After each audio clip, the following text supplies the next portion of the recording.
मैं प्रवीण अहलावत हूं, आप सबकी खबर टीवी देख रहे हैं। इस वक्त हम डिगल में मौजूद हैं और आपको बता दें कि शोधत फाउंडेशन के अंतर्गत प्रवीण अहलावत हैं, जो गांव के जाने माने बिजनेसमैन भी हैं। उन्होंने स्वास्थ्य के क्षेत्र में इस पूरे इलाके में बेरी विधानसभा की अगर मैं बात करूं तो एक क्रांति सी ला दी है। पहले 2 एम्बुलेंस उन्होंने लगाई थी, जिसमें कि पूरे एमडी स्पेशलिस्ट डॉक्टर होते हैं अलग अलग तरह की, कम से कम 200 से 250 तरह की जो बीमारियों की दवाइयाँ उसमें होती हैं, वो उन्होंने लॉन्च की थी। लेकिन उसके बाद वो जैसे ही वो लॉन्चिंग हुई 3 से 4 महीने के बाद आज 2 एम्बुलेंसें और लॉन्च की हैं। तो स्वास्थ्य के क्षेत्र में इस नौजवान ने एक नई क्रांति सी ला दी है। तमाम यहाँ पर बेरी विधानसभा की मैं बात करूँ, झज्जर ज़िले की मैं बात करूँ, तमाम मौजूदा आदमी यहाँ पर आए हुए हैं। चलिए उनसे हैं हम आपकी बातचीत करवाते हैं कि इस युवा के इस प्रयास को किस तरीके से है, आखिर है वो देखा जाए। मैं लोगों से आपकी बातचीत कराता हूँ। सबसे पहले हमारे साथ यहाँ पर समाज सेवा के रूप में मुख्य चेहरे रहे हैं, ना केवल पूरे हरियाणा प्रदेश की मैं बात करूं, राष्ट्रीय स्तर पे मैं बात करूं, डिम्पी पहलवान हमारे साथ हैं।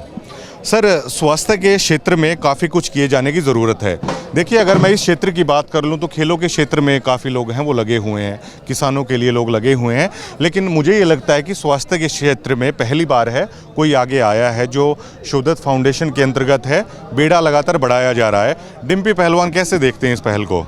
देखो, ये चीज़ें क्या है जो आपने जिक्र कराया किसानों का और अब किया स्वास्थ्य का। स्वास्थ्य के प्रति मेरे परिवार ने, मेरी दादी थी वो जो तब बारिश आती थी तो पानी इकट्ठा करके आँखों की दवाई वो बनाती थी। काफ़ी इस प्रकार की जो देसी दवाई बनने की, तो उस टाइम पे भी प्रयास मेरे परिवार ने किया है। और मेरी ये 4 पीढ़ी में जो सेवा का भाव मेरी 4 पीढ़ी में से हमारे डीएनए में शुमार है।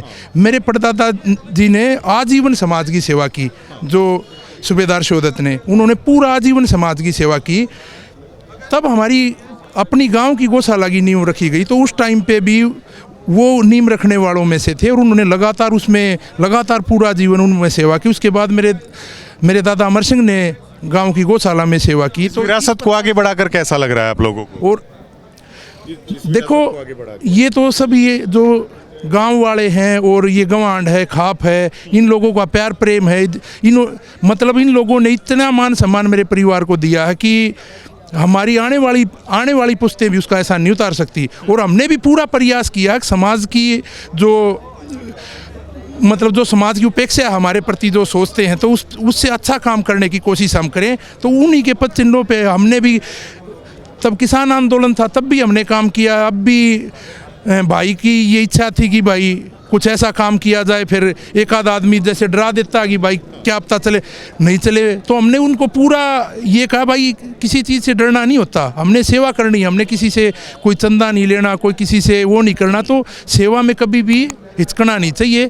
तो ये प्रयास अच्छा रहा। पहले ये 2 वैन लगा के देखी तो उनका रिजल्ट अच्छा रहा और लोगों की डिमांड रही कि भाई जैसे ये हर जगह नहीं पहुंच पाई और ज़रूरत है, तो और ज़रूरत है, तो ज़रूरत के हिसाब से अब तक इनको जैसे 2 के हिसाब से इनकी जो वो थी कि हर जगह ये आसपास में नहीं पहुंच पा रही थी, डिमांड ज़्यादा हो रही थी, तो अब इनको 4 करने का काम किया है। और आपका सबका इस समाज का साथ सहयोग रहेगा तो इसी प्रकार से कोई और भी अच्छा काम करने की तरफ कदम रखेंगे। धन्यवाद, बड़ा अच्छा लगा आपसे बात करके। कैसे देख रहे हैं, पहले भी आप आए थे, 2 एम्बुलेंस जब लगाई थी और उसके बाद स्वास्थ्य के क्षेत्र में अब एक नया आयाम है और जुड़ गया है। लगातार इस पहल को आगे है वो बढ़ाया जा रहा है इस परिवार के द्वारा। कैसे देख रहे हैं आप?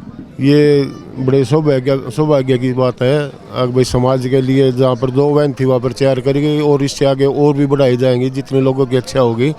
तो उसमें मानव सेवा है, कल्याण सेवा है ये, तो इससे बड़ी सेवा और क्या हो सकती है आदमियों की। बिल्कुल बिल्कुल। तो ये लोग हैं, लगातार हैं, वो कह रहे हैं। मंजीत हुड्डा हमारे साथ हैं, इनेलो के काफ़ी अनुभवी नेता हैं, उनमें ये शुमार किए जाते हैं।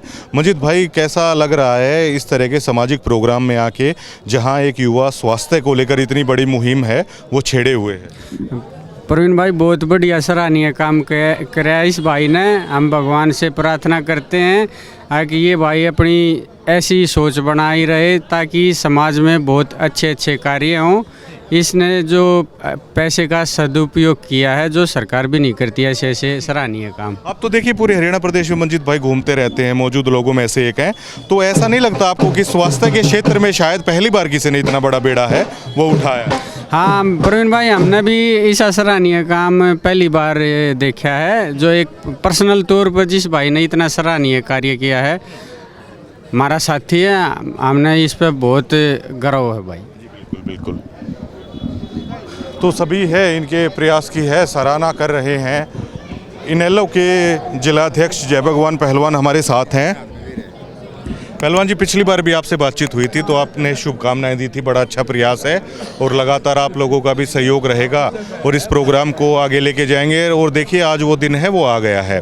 तो मैं आपसे ये जानना चाहूँगा, मुझे ऐसा लगता है शायद स्वास्थ्य को लेकर पहली बार किसी युवा ने इतना बड़ा कदम है उठाया है। इस मुहिम को लेकर, इनकी अथाह मेहनत को लेकर, सेवा भाव को लेकर जय भगवान पहलवान क्या कहेंगे? मेरा तो यही कहना है कि समाज के अंदर ऐसे समाज सेवी गांव में, हर गांव में 2-4 होने चाहिए। और ये जो काम किया है, पहले 2-4-6 महीने पहले 2 बस और लगाई थी, वो कम पड़ गई थी, इसलिए पब्लिक का ये था कि भाई और आनी चाहिए सेवा।